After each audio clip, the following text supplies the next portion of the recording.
मतलब फैमिली में या किसी और के साथ की होती हैं, और जब थोड़े टाइम बीत जाता है, वो टाइम बीत गया, उसके बाद सब कुछ नॉर्मल हो गया, बट वो जो कभी कभी जब वो इंसान अच्छा कर रहा होता है मेरे साथ, वो बुरी बातें उसकी याद आती हैं, और फिर मेरा व्यवहार उस हिसाब से उनके लिए चेंज हो जाता है। हाँ, ये स्वाभाविक, ये सांसारिक व्यवहार है बच्चा। इसको नष्ट करने के लिए परमार्थिक वृत्ति होनी चाहिए।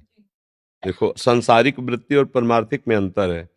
यही सांसारिक वृत्ति है, परमार्थिक वृत्ति ऐसी नहीं होती। इसको तुरंत देखा जाता है।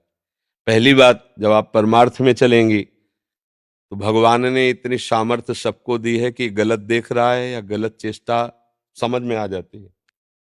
हमको अपने को बचाना होता है, उसको भी बचाना होता है। हमें कहीं भी ऐसा अवसर नहीं देना कि सामने वाला गलत चेष्टा कर सके और हम अपने को बचा ना पावे। इतना अंतराय नहीं रखना।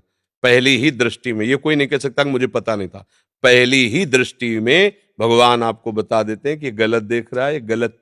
वैसे भी बच्चों को भी सिखाया जाता है, बैड टच, अने क्या कहते हैं, है गलत छूना, गलत देखना। अब अगर परमार्थ में हम चलें, अचानक कोई ऐसा जो हमारे विचार से अलग है, फिर हमें विचार करना है कि हमारे भगवान, कोई हमारा ऐसा संस्कार है, कोई ऐसे हमारे पूर्व की प्रारब्ध की घटना है जिसके कारण ये हमें अशोभनी या जलन वाली या दंडनी ये क्रिया भोगनी पड़ी। परमार्थ का चिंतन। अब हम इसका कभी संग नहीं करेंगे, इससे मिलेंगे नहीं, पर इसकी निंदा भी नहीं करेंगे, क्योंकि ये ही हमारे किसी कर्म का परिहार हुआ है। अगर हम विचार करके फिर उस पर कदम रखते हैं तो ये क्रियमाण है।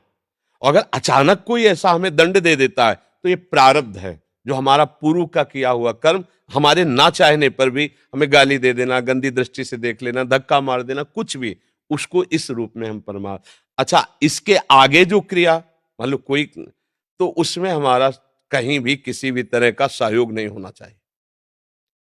हम ये आपको बिल्कुल लिखित दे सकते हैं कि यदि आप भगवान का आश्रय लिए हैं और आप नाम जप करते हैं तो किसी की ताकत नहीं है कि आपके धर्म के विरुद्ध आपके साथ व्यवहार कर सके। ये, हम भी बच्चा ही थे, बच्चेपन से निकले, और सब जगह रुकना, बैठना, उठना, कहीं भी किसी की भी सामर्थ्य नहीं थी। ये हम देखा है, जंगल में अकेले, सांप बीछी सब, कहीं किसी।